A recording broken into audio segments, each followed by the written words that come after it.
Guys, ang sarap pala ng taste, no? Yung fresh salad na may pineapple, ampalaya, mawawala yung pait ng ampalaya. Fresh pineapple, tapos ampalaya, tapos apple, no? Nawawala yung texture, yung mixture niya ba? Mawawala yung pait ng ampalaya. Talagang pang healthy talaga, healthy foods talaga siya, no? Tapos itong fish fillet nila dito, wala lang, okay sana siya pero wala siyang mayonnaise, wala siyang pang dish. Masarap din yung kanilang fish fillet. Nandito kasi kami sa isang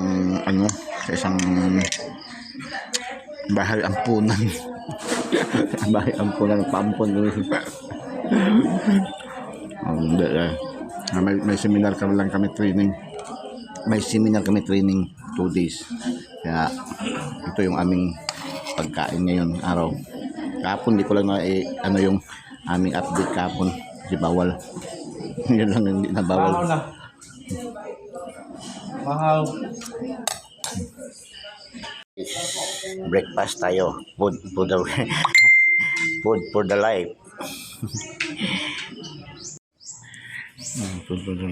Ito ang fresh salad, ampalaya, pineapple, at saka apple.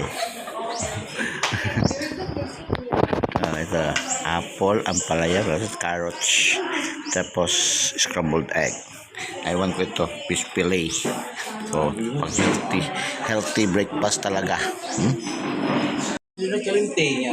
Wala mang kuikuan pa sa ito guys, mga schedule. dessert.